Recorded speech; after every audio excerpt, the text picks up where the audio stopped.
En cuanto a su Hijo Jesucristo, nuestro Señor, que fue hecho de la simiente de David según la carne, y declarado Hijo de Dios con poder, según el Espíritu de santidad, por la resurrección de entre los muertos. Romanos 1, 3-4. En el original, la frase, Jesucristo nuestro Señor, no viene donde lo hace en la versión autorizada, viene al final de la declaración, y propongo tomarla de esa manera. Aquí, pues, encontramos al apóstol hablándonos de este Evangelio de Dios, al que ya se ha referido. Se regocija en el hecho de que es un siervo de Jesucristo.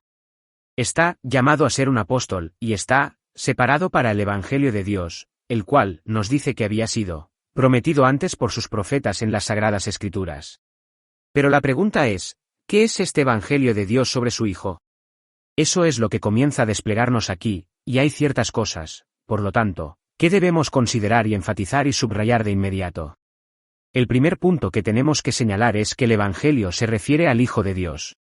Ese es el nervio, el corazón y el centro mismo del Evangelio.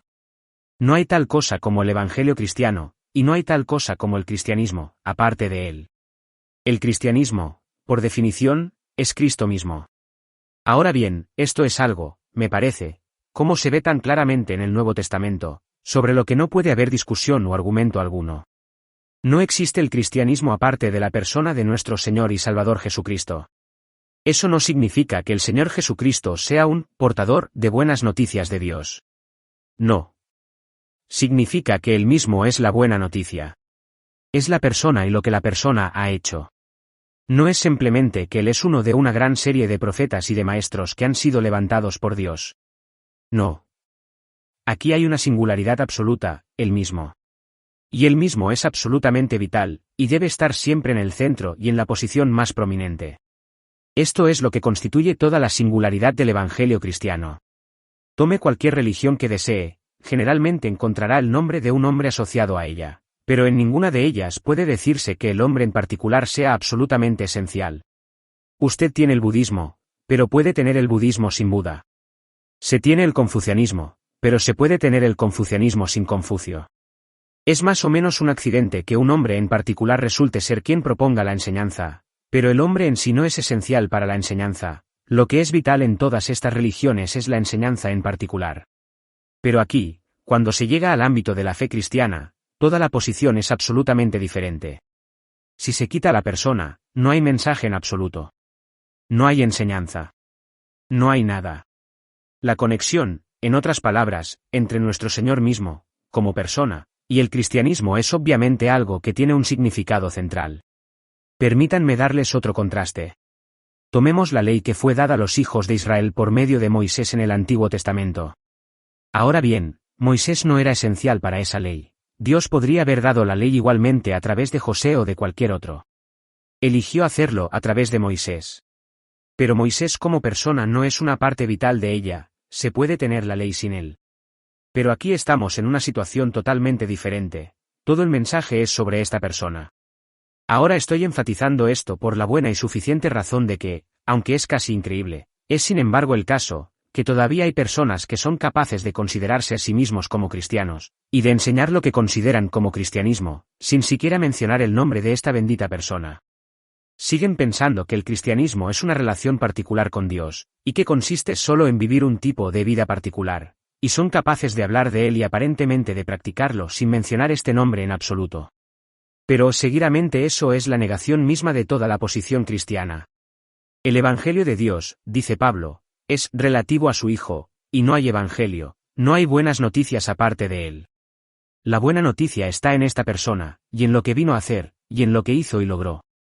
Así que eso es lo primero, y el apóstol, por supuesto, se deleita en enseñarlo. Siempre lo hace al principio de cualquier epístola suya. Fíjese también en Hechos 13, donde se nos dice que Pablo, viajando por Antioquía y Pisidia, predicó allí sobre la persona, como lo hizo en todas partes. Pedro lo hizo, en Jerusalén, por ejemplo, como se verá en Hechos 2. Estos hombres predicaron a Jesús, Jesús y la resurrección. La persona. Lo anunciaron. Se llamaron cristianos, obviamente por esa razón, su énfasis en este Cristo, esta persona. Las buenas noticias.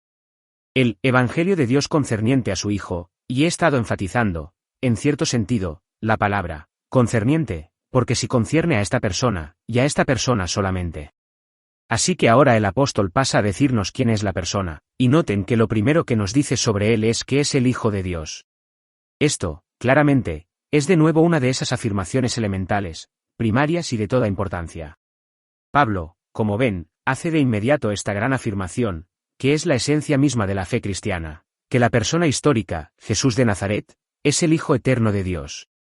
Ahora recordarán que el mismo énfasis se hace en la epístola a los Hebreos, en el primer versículo, en forma de contraste, Dios, que en diversas ocasiones y de diversas maneras habló en el pasado a los padres por medio de los profetas, en estos últimos días nos ha hablado por medio de su Hijo.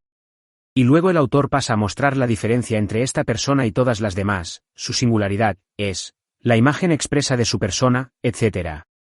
Ahora bien, hay algo que es absolutamente característico de todo el caso del Nuevo Testamento y el apóstol abre, naturalmente con esto, porque si esto no es cierto, no tenemos evangelio. Es la esencia misma de nuestro mensaje. Y, por supuesto, tenemos una potente evidencia de esto en todas partes en el Nuevo Testamento. Es respecto a esta misma persona que la voz vino del cielo en su bautismo, y de nuevo en el monte de la transfiguración, diciendo, «Este es mi Hijo amado, en quien me complazco».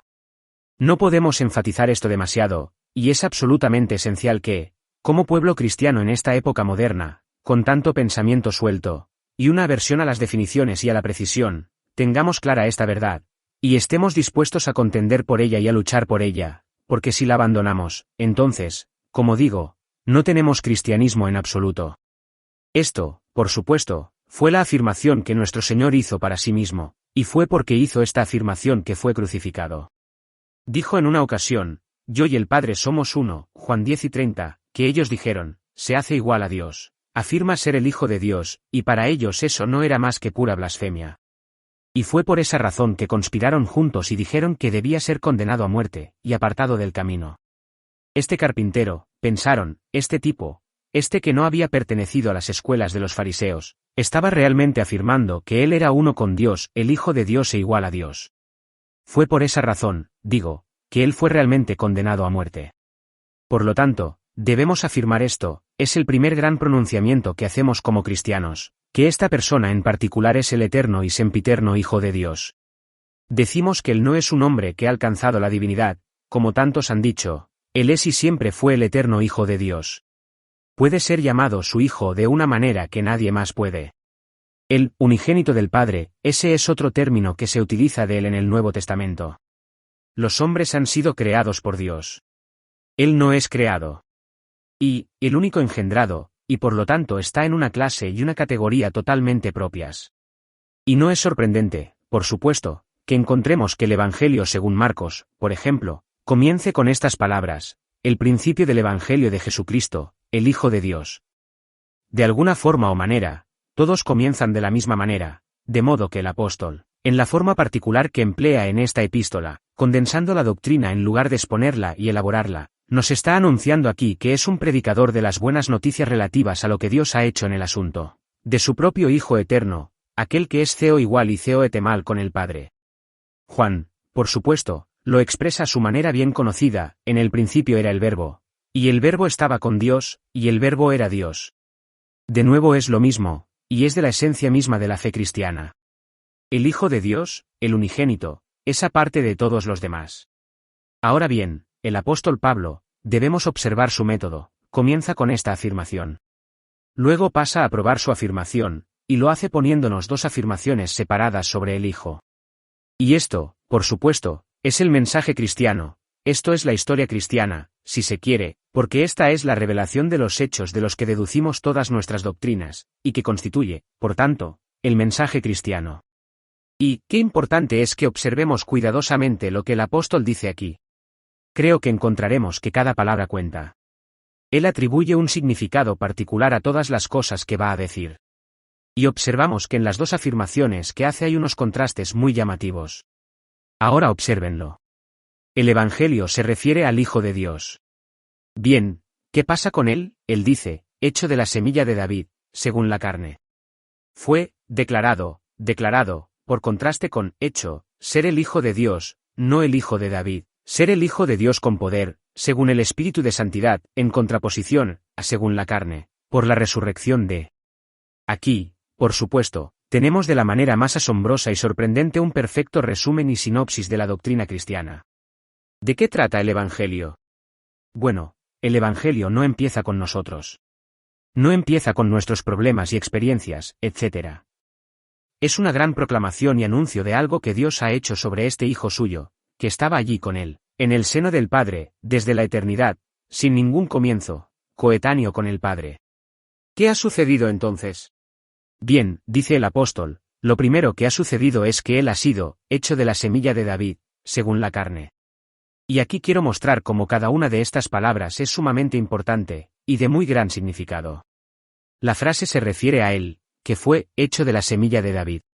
Veremos, creo, cómo el apóstol va a probar su argumento de que el Hijo estuvo siempre en el seno del Padre desde la eternidad, y lo hace en parte por el uso de esta expresión hecho. ¿Qué significa, entonces, esto? Bueno, se puede traducir de esta manera: Él llegó a ser. Él llegó a ser, de la semilla de David, según la carne. Él llegó a ser. ¿Ve el significado de eso? O también, si lo desea, hay otra forma de traducirlo. La palabra que aquí se traduce como hecho, también puede traducirse como empezar a ser. Él comenzó a ser de la semilla de David según la carne. Él no era eso. Comenzó a ser eso. Fue hecho de la semilla de David según la carne. O, de hecho, la palabra puede traducirse como venir a la existencia. Él vino a la existencia, según la carne. Ahora bien, al utilizar esta misma expresión, como ven, el apóstol está probando de inmediato su argumento anterior. El Hijo de Dios estaba allí en la eternidad, pero algo ha sucedido. Comenzó a ser algo que no era antes, no es que haya comenzado a ser, o que ahora. Inmediatamente, como ven, estamos en el corazón de esta gran doctrina cristiana relativa a la encarnación. Juan, en su prólogo, después de haber dicho esas cosas maravillosas y estupendas sobre el Verbo eterno que estaba en el seno del Padre, sin el cual no se hizo nada de lo que se hizo, y después de haber dicho que Él es la luz que ilumina a todo hombre que viene al mundo, y así sucesivamente, dice de repente, irrumpiendo en su gran mensaje, y el Verbo se hizo carne y habitó entre nosotros. Eso es lo que tenemos aquí. El apóstol Pablo no lo expone aquí de forma tan elaborada como lo hace en otros lugares, pero es la misma doctrina. Por ejemplo, en Gálatas dice: pero cuando llegó la plenitud de los tiempos, Dios envió a su Hijo, hecho de mujer, hecho bajo la ley. 4:4. Es lo mismo, hecho de mujer. Su propio Hijo desde la eternidad, desde donde estaba antes, desde esa existencia que ha tenido desde la eternidad con su Padre. Pero, por supuesto, la declaración clásica de esto, y la más elaborada, es la que se encuentra en Filipenses. El apóstol está exhortando a estas personas, es algo muy práctico lo que tiene en mente. Quiere que se amen los unos a los otros y dice: no se fije cada uno en lo suyo, sino también en lo de los demás. Que haya en vosotros este sentir que hubo también en Cristo Jesús, ahora bien. Que siendo en forma de Dios, es decir, en la eternidad en el seno del Padre, Él era en forma de Dios. No consideró que fuera un robo ser igual a Dios, lo que significa que no consideró esa igualdad con Dios, esa forma de Dios, como algo a lo que aferrarse y nunca soltar por su propio bien. No se aferró a ella, sino que se despojó de su reputación y tomó la forma de siervo. En la eternidad era la forma de Dios, pero ahora hace algo nuevo, toma sobre sí la forma de siervo. Sigue siendo la misma persona, pero ha tomado otra forma. Y fue hecho a semejanza de los hombres. La misma palabra, hacer, comenzó a ser, de nuevo, a semejanza de los hombres. Y hallándose en forma de hombre, se humilló a sí mismo y se hizo obediente hasta la muerte, y muerte de cruz. Por lo cual también Dios lo exaltó en alto grado y le dio un nombre que está por encima de todo nombre. 2:4-9. Ahora bien, eso es exactamente lo que el apóstol nos está diciendo aquí solo en estas pocas palabras, por así decirlo. Fue hecho de la semilla de David, según la carne. Entró en el mundo de esta manera. El Hijo. El único Hijo. El Hijo de Dios. El Hijo de Dios comenzó a ser en la carne. Ahí está el nacimiento del niño de Belén, ahí está todo el misterio y la maravilla de la encarnación. Y, por supuesto, es un cumplimiento, como ya hemos visto, de la profecía del Antiguo Testamento. Es que, el sol de justicia, surgirá con la curación en sus alas, Malaquías 4:2. Vino a los suyos, dice Juan. No nació como los demás. Vino de la eternidad a los suyos. Él estaba en la forma de Dios. Ahora, comienza a ser, en otra forma. Ese no es su comienzo, es solo su comienzo en esta forma, es solo el comienzo según la carne. Esto es, por supuesto, tan central y tan importante que nunca se puede exagerar. Y ahora, veamos el siguiente término, fue hecho según la carne. Aquí hay algo más que debemos definir con cuidado y de cerca. ¿Qué significa, carne, en este punto? Encontrará en las Escrituras que este término se usa obviamente de diferentes maneras, y conlleva diferentes significados, pero siempre podrá determinar el significado preciso manteniendo la vista en el contexto, y aquí es bastante obvio. Se encuentra aquí en contraste con la afirmación, según el Espíritu de Santidad, y también lleva el significado, en forma humana. Fue hecho en forma humana de la semilla de David. ¿Recuerdan esos mismos términos allí en Filipenses? Forma de Dios, la forma de siervo, semejanza de los hombres. Modo que aquí, Pablo se refiere a lo que el Hijo de Dios llegó a ser con respecto a su naturaleza. Pero debemos tener mucho cuidado en este punto, la carne no significa simplemente el cuerpo. Hubo algunas personas, algunos herejes en la iglesia primitiva, que incluso negaron que él hubiera venido verdaderamente en el cuerpo. Decían que él tomó un cuerpo fantasma, la apariencia de un cuerpo, que no era un cuerpo en absoluto. Ahora bien, eso es algo que se contradice claramente con esta declaración del apóstol. Verdaderamente fue hecho carne, pero este término no significa el cuerpo solamente, ni tampoco el cuerpo en oposición al alma. La enseñanza del Nuevo Testamento es que nuestro Señor fue verdaderamente hombre, y que no solo tenía un cuerpo humano, sino que también tenía un alma humana, entró en una virilidad plena, en una naturaleza humana completa. Por lo tanto, carne significa aquí todo lo que constituye la naturaleza que un niño deriva de sus progenitores, o, como se ha dicho en la Iglesia desde el principio, tenía un cuerpo verdadero y un alma razonable.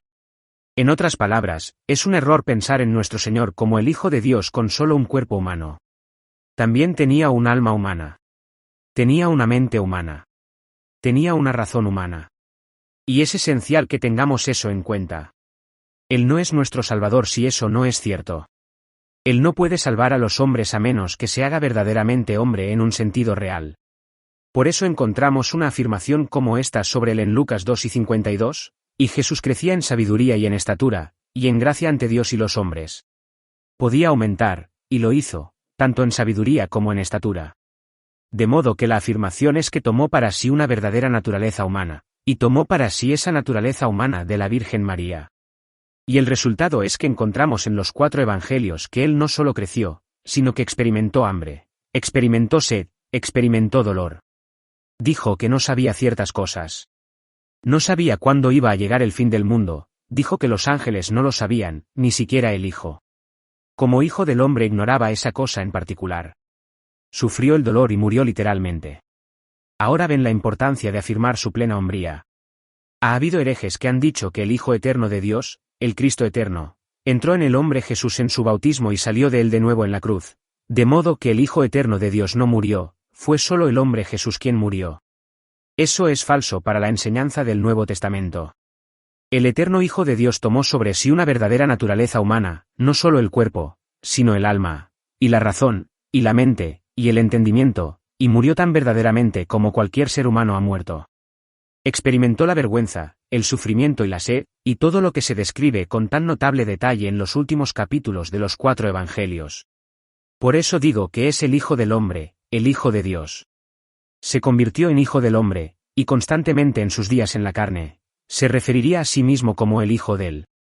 Tomemos el argumento tal como lo expone el autor de la epístola a los Hebreos en el 2º capítulo, dice, no tomó sobre sí la naturaleza de los ángeles, sino que tomó sobre sí la semilla de Abraham. Oh sí. Definitivamente él fue hecho de una mujer, hecho bajo la ley, de la semilla de David, de la semilla de Abraham. Pertenecía a esa raza. Fue van de los israelitas según la carne, como Pablo argumentará en el capítulo 9 de esta gran epístola. Él proviene de ellos en lo que respecta a la carne.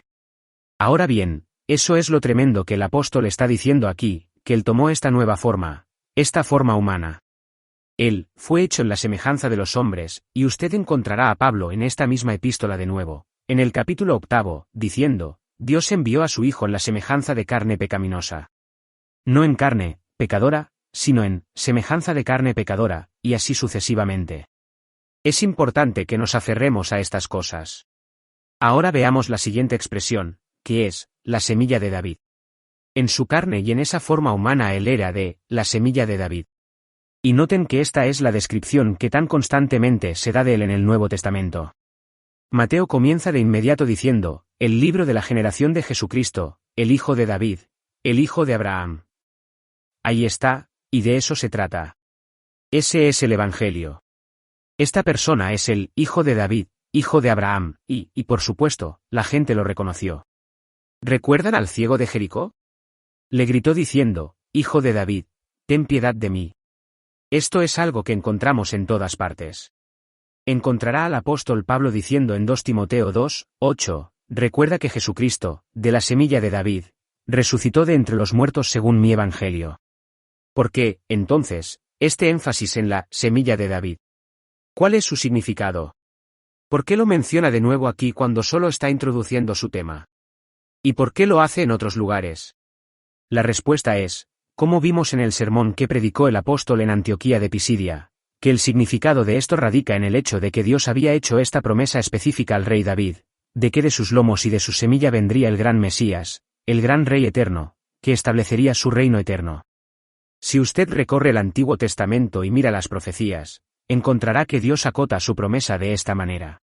Allá en el jardín del Edén, Él hace la promesa general de que la semilla de la mujer debería herir la cabeza de la serpiente. La semilla de la mujer, eso es toda la humanidad, judíos y gentiles. Saldrá de la naturaleza humana. Pero luego, como ven, Dios continúa y lo acota. En particular va a ser de la semilla de Abraham, va a ser un hebreo. Aquí hay una distinción ahora en judíos y gentiles. Mientras él sale de la clase humana, sale de esta sección particular, la semilla de Abraham, los israelitas según la carne. Pero luego él continúa y reduce incluso eso. Deja perfectamente claro, y lo obtenemos por boca de Jacob, que él ha de venir de una tribu particular de Israel, y esa es la tribu de Judá, Génesis 49:10. Silo, este gran gobernante, va a salir de Judá. Pero la tribu de Judá contiene un gran número de familias, así que Dios lo reduce aún más, y lo reduce a una familia en particular, a la línea y casa particular del rey David. Así que ya ven, Dios ha preparado el camino para lo que iba a suceder, y el Mesías, cuando venga, debe ser no solo un hombre, no solo un judío, no solo de la tribu de Judá, debe ser específica y particularmente de la casa y el linaje de David. Y aquí está la respuesta, dice el apóstol. Sin duda, también hace hincapié en esto para mostrar que Cristo es el gran Rey eterno, el que va a traer el reino de Dios, que no tendrá fin, y que va a reinar como Rey en este reino por los siglos de los siglos. Los judíos esperaban la venida de este Mesías que iba a ser de la semilla de David. Se aferraban a lo que llamaban las misericordias seguras de David. Eso es lo que Dios había prometido y, por lo tanto, todo el punto del apóstol es decir que este Jesús es el elegido. Él es de la semilla de David. Aquel en el que las misericordias seguras de David van a llegar a todo el pueblo, noten cómo aglomera la doctrina en estas pocas palabras. Pero se amontona aún más en ellos, se amontona, sin mencionarlo específicamente, la doctrina del nacimiento virginal, pues nunca debemos olvidarlo. Aquí, me parece, enlazamos con el principio de Mateo y el principio de Lucas. En 1:16, la forma en que se pone es esta, y Jacob engendró a José, el esposo de María, de quien fue Bam Jesús, que es llamado Cristo. Aquí tenemos una larga línea, una tabla genealógica, y se nos dice que este hombre engendró al siguiente, y que uno engendró a otro, y así sucesivamente, hasta que llegamos a un hombre llamado Jacob, y Jacob engendró a José, y entonces no leemos que José engendró a Jesús, sino, Jacob engendró a José, el de María, de la cual fue Bam Jesús, que se llama Cristo. Y luego el relato nos dice que el nacimiento de Jesucristo fue así. Cuando como su madre María se desposó con José antes de que se juntaran, se encontró embarazada del Espíritu Santo, y continúa contándonos las dificultades de José, y cómo Dios se le apareció y lo tranquilizó. Pero fíjese en lo cuidadosa que es la Escritura, no fue engendrado por José, sino que José era el esposo de esta María de la que nació Jesús, y luego la explicación particular. Por supuesto, se tiene exactamente el mismo cuidado en Lucas, donde se lee, y el mismo Jesús comenzó a tener unos 30 años siendo como se suponía, entre paréntesis, hijo de José, que era hijo de Eli, y así sucesivamente. 3, 23. Sigue otra tabla genealógica y aunque hay diferencias obvias entre las tablas genealógicas de Mateo 1 y Lucas 3, la explicación es sencilla. En Mateo se tiene el árbol genealógico de José, mientras que en Lucas se tiene el árbol de María, y en ambos casos, como ven, las escrituras se cuidan de decirnos que él no era el hijo de José, era el hijo de María. Y, por lo tanto, Lucas nos muestra cómo María era una descendiente lineal directa del gran rey David. Así que el Señor Jesucristo es de la semilla de David a través de su madre María. Y así se cumplen las grandes promesas de la profecía de Isaías. Escuchen Isaías 9, 7, del aumento de su gobierno no tendrá fin, sobre el trono de David, y sobre su reino, 11, y saldrá una vara del tronco de Isaí, y una rama crecerá de sus raíces. ¡Qué maravillosa es la Escritura! Se ven las profecías, se ve el cumplimiento, pero lo que debe atraer nuestra atención en este punto es la maravilla y la gloria de la encarnación, porque para cuando llegamos al momento del nacimiento de Cristo en la historia del mundo, la casa de David había caído en un estado muy bajo en verdad. Ya no era un árbol maravilloso con grandes ramas y hojas extendidas. No. Todo había desaparecido prácticamente, excepto el tronco, se había convertido en nada más que una raíz. Pero el profeta dijo, de la raíz, del tocón, del mero tallo de Jesé saldrá la vara, la rama, y así sucedió. Cuando la casa de David estaba, por así decirlo, en lo más bajo, de repente apareció el más grande de la semilla de David. El Hijo de Dios tomó para sí la semilla de David y fue Bam como un niño. Pero hay otro significado muy maravilloso sobre esto, al que debo hacer una referencia. Los judíos o judíos ortodoxos, como ustedes saben, siguen esperando que venga su Mesías, no creen que haya venido. Y la posición en la que se encuentran es esta. Sus propias escrituras les dicen que el Mesías será de la semilla de David. Debe serlo. Pero aquí está su dificultad. Todos los registros se han perdido ahora como resultado de lo que ocurrió en el año 70 después de Cristo. Las tablas genealógicas han desaparecido todas. Recuerdan cómo, en la época del nacimiento de nuestro Señor, había ese censo periódico, y todos los hombres tenían que subir cada uno a su ciudad, según sus casas. Encontrarán el relato en Lucas 2. En aquellos días tenían esos registros, pero ya no los tienen. De modo que si alguien viene y dice ser el Mesías ahora, nunca podrá probar que es verdaderamente de la semilla de David. Pero podemos probar que el Mesías que había venido era de la semilla de David, los registros aún estaban disponibles, las genealogías aún existían, y José y María tuvieron que subir a Belén, la ciudad de David. La cosa está probada. Y ahí me parece que vemos tan claramente la ceguera que ha vencido a los hijos de Israel. Están en una posición en la que nunca pueden establecer que el Mesías que esperan es realmente el Mesías, y rechazan a aquel en cuyo caso se puede establecer y se estableció, que es de la semilla de David, y se ajusta a los registros, y por lo tanto cumple la profecía. Ahora bien, este es un argumento muy valioso que podemos utilizar si alguna vez tratamos de evangelizar a un amigo judío, un argumento sumamente importante y vital. Pero, por último, diría de nuevo que lo que sin duda debemos llevar en nuestra mente es toda la maravilla y el asombro de lo que Dios ha hecho. ¿Cuál es la buena noticia? La buena noticia es que, cuando llegó la plenitud del tiempo, Dios envió a su Hijo, Gálatas 4, 4, este Hijo suyo que siempre había estado en su seno eterno, unigénito, coigual y coeterno incluso con el Padre. Lo envió, y lo envió de esta manera, en esta forma, en esta humilde forma, para nacer como un bebé en Belén en la carne, como un hombre, en la semejanza de los hombres y en la semejanza incluso de la carne pecadora.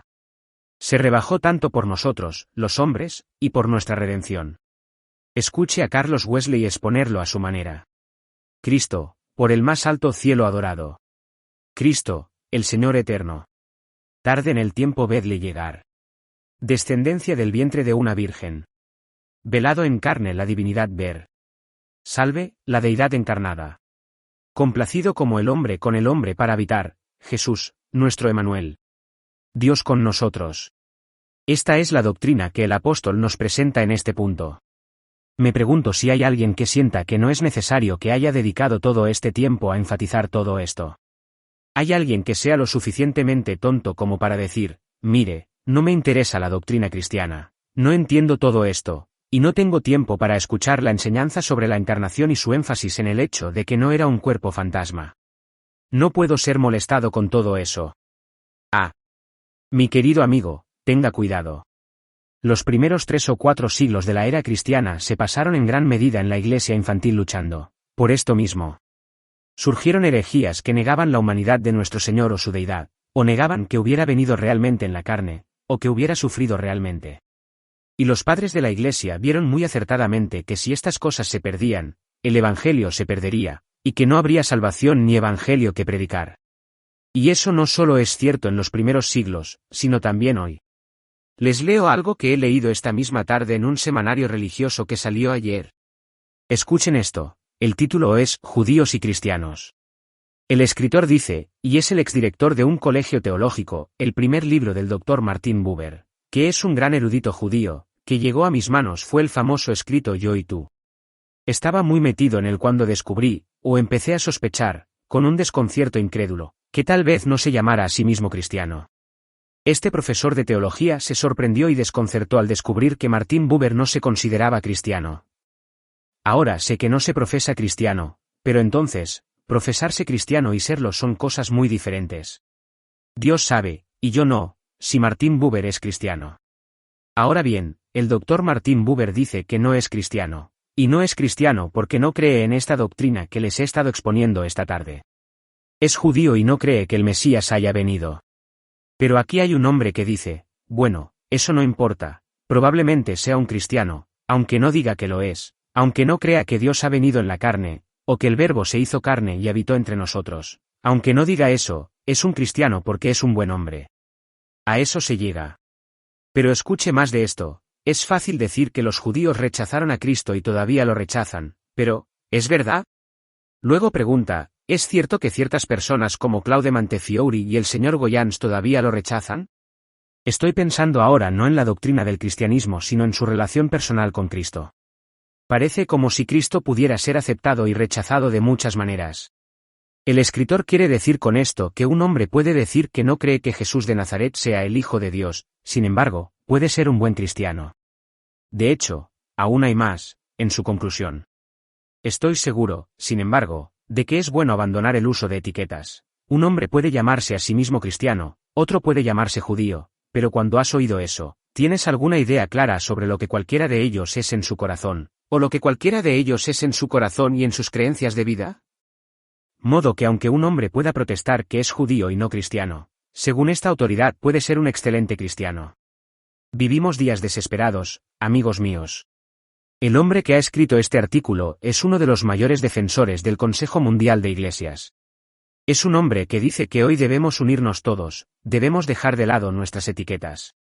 Bien, decidan ustedes mismos, en lo que a mí respecta, tengo que decir esto. No tengo comunión con un hombre que diga que es cristiano, a menos que crea que el Hijo Eterno de Dios se hizo carne, a menos que crea que Dios envió a su propio Hijo y lo hizo de una mujer, que el Hijo Eterno, el Cristo Eterno, tomó para sí la naturaleza humana. No puedo decir que exista el cristianismo mientras haya alguna duda o vacilación con respecto a esto, y a menos que esté muy equivocado, si no luchamos en este asunto y nos mantenemos en esta verdad, encontraremos que habremos traicionado el mensaje cristiano, y toda la gloriosa salvación cristiana. Es vital, es esencial, que digamos que nuestro evangelio es, sobre el Hijo de Dios que fue hecho de la semilla de David según la carne.